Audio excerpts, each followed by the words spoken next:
ஆண்டவரும் இரட்சகருமாகிய இயேசு கிறிஸ்துவின் இனிய நாமத்தில் உங்கள் யாவருக்கும் அன்பின் வாழ்த்துக்களை தெரிவித்துக் கொள்கிறேன். அருமையான தேவ பிள்ளைகளே, புதிய நாள், புதிய நம்பிக்கை, new day, new hope daily devotion மூலமாய் இந்த நாளில் கூட உங்களை சந்திப்பதில் நமக்கு தான் மகிழ்ச்சி அடைகிறேன். அல்லேலூயா. வேலை நாட்களுடைய வாரத்தினுடைய முதல் நாள், ஒரு வாரத்தை கடந்தது 2வது வாரத்துக்குள்ள நம்ம கடந்துருக்கிறோம். அதேபோல் நிறைய ஒருவேளை பொறுப்புகள், பலவிதமான மன உளைச்சல்கள், பல காரியங்களில் நீங்கள் கஷ்டப்பட்டு கொண்டு இருக்கலாம். பயப்படாதீங்க. ஆண்டவங்களோடு இருக்கிறார், ஆண்டவர் முன் செல்கிறார். அவர் வழியில் நம்ம நடக்கும்போது அவர் அற்புதமாய் நம்ம நடத்த உண்மையில் அவர் இருக்கிறார். அல்லேலூயா. இதெல்லாம் நடத்தினார்ல, 8 மாதங்கள் கூட இந்த நடத்தின ஆண்டவர் இந்த 9ஆம் மாதத்தில் கைவிட்டுவாரா? ஒரு நாள் உங்களை கைவிட மாட்டார். இந்த 9ஆம் மாத்திரமல்ல, உங்கள் வாழ்நாள் முழுவதும் ஆண்டவர் உங்களை கூட இருந்து உங்களை நடத்துவதற்கு உண்மையில் இருக்கிறார். ஆமென். இன்றைக்கு கூட கர்த்தர் நமக்கு கொடுக்கிற வார்த்தை என்ன? 2 நாளாகும் புஸ்தகம் 14ஆம் அதிகாரம் 11ஆம் வசனத்தை கூட வாசிக்க கேட்போம். ஆசா தன் தேவனாகிய கர்த்தரை நோக்கி கூப்பிட்டு, கர்த்தாவே, பலமுள்ளவனுக்காகிலும் பலனற்றவனுக்காகிலும் உதவி செய்கிறது உமக்கு லேசான காரியம். எங்கள் தேவனாகிய கர்த்தாவே, எங்களுக்கு துணை நில்லும்.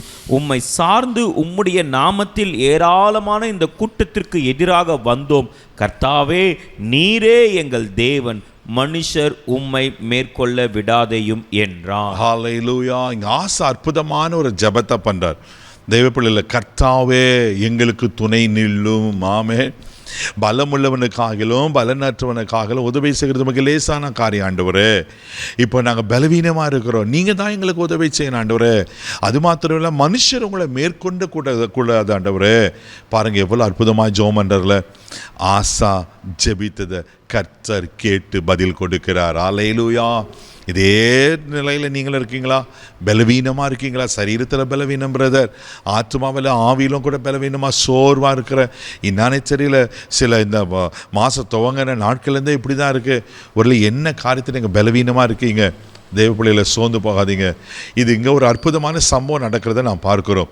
எதை 2 நாளாகும் புஸ்தகம் 14ஆம் அதிகாரம் 9வது வசனத்தில் வாசிப்பீங்கன்னா அங்கே ஒரு காரியம் நடக்கும். வாசிக்க கேட்போம். அவர்களுக்கு விரோதமாக எத்தியோப்பியனாகிய சேரா 10 லட்சம் பேர்கள் சேர்ந்து சேனையோடும் 300 ரதங்களோடும் புறப்பட்டு மராசே மட்டும் வந்தான். பாருங்களேன், இப்போ ஆசாக்கு விரோதமாக யுத்தம் பண்ணுறதுக்காக 10 லட்சம் பேரோடு என்ன பண்ணுறனாக்கா எதிராக வராங்க. இப்போது ஆசாக்கு என்ன செய்வதுன்னு தெரியல. ஆசாக்கு இருந்தது 5 லட்சம் தான், பாதிக்கு பாதி கூட இல்லை. இப்படிப்பட்ட ஒரு கடினமான சூழ்நிலையில் ஆசா ஒன்னே ஒன்று ஆண்டர் சரண்டர் பண்ணிடுறார்.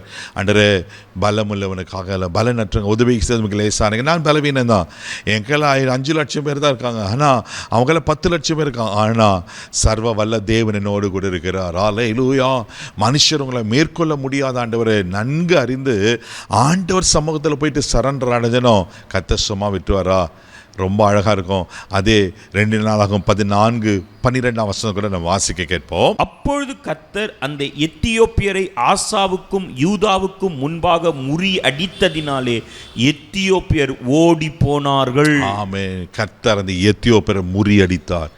எத்தியோப்பியர் ஓடி போனார்களாம். தெய்வப்படையில் உங்களுக்கு விரோதமாக யார் உங்களை பயமுறித்து எந்த காரியங்களை த்ரெட்டன் பண்ணி எந்த காரியத்தில் நீங்கள் சோர்ந்து போய் பலனே இல்லாத போல் காணப்படுறீங்க, பயப்படாதீங்க. உங்களோடு இருக்கிற ஆண்டவர் பெரியவர், உங்களுக்காக யுத்தம் பண்ணுவார். ஆமென். எதிரானவர்களை அவர் முறியடிப்பார். அது எப்படிப்பட்ட சூழ்நிலையில் இருந்தாலும் சரி, சரீரத்தை பலவீனங்கள் வியாதிகள் இருந்தாலும் சரி, மனுஷருடைய காரியங்கள், பிசாசுடைய காரியங்கள் எதுவாக இருந்தாலும் இன்றைக்கு அது முறியடிக்க போகிறது. ஏன்னா அவர்களோடு இருக்கிறத காட்டிலும் உங்களோடு இருக்கிற பெரியவர். அவர் நிச்சயமாக உங்களுக்கு ஜெயத்தை கொடுப்பதற்கு, உங்களை அற்புதமாக நடத்துவதற்கு, எல்லா சூழ்நிலையை மாற்றி அமைப்பதற்கு அவர் உண்மையில் தேவனாக இருக்கிறார். கண்களை மூடி நம்ம ஜெபிக்கலாம். அன்பு தகப்பனே, உமக்கு நன்றி சொல்லும் துதிக்கிறோம். ஸ்தோத்திரம் ஆண்டவரே. ஆண்டவரே, பலமுள்ளவனுக்காகிலும் பலனற்றவனுக்காகிலும் உதவி செய்கிறது உமக்கு லேசான காரியம் என்று சொல்லி ஆசா உம்மை நோக்கி விண்ணப்பித்த போது, ஆண்டவரே, 10 லட்சம் பேரோடு வந்த சேரா புத்திரரை முறியடிப்பீங்கன்னா இவர்களுக்கு விரோதமாய் காணப்படுகிற எல்லா சூழ்நிலைகள், மனுஷிகாவிகள், சத்துருவின் கிரிகள், ஆண்டவரே, சரீர பலவீனம் என்னெல்லாம் எதிராக இருக்கோ இயேசுவின் நாமத்தில் முறியடிக்கப்படுவதாக நான் ஜெபம் பண்ணப்பா. முறிந்து விழட்டும். ஆசீர்வதியும் ஆண்டவரே. உமக்கு நன்றி. இந்த நாள் முழுவதும் கரமிட்டு நடத்தும் தெய்வீக பாதுகாப்பு ஒப்பு கொடுக்கிறேன். இயேசுவின் மூலம் ஜெபம் கேளும் பிதாவே. ஆமென். கர்த்தர் உங்களோடு இருக்கிறார். தைரியமாக போங்க. God bless you.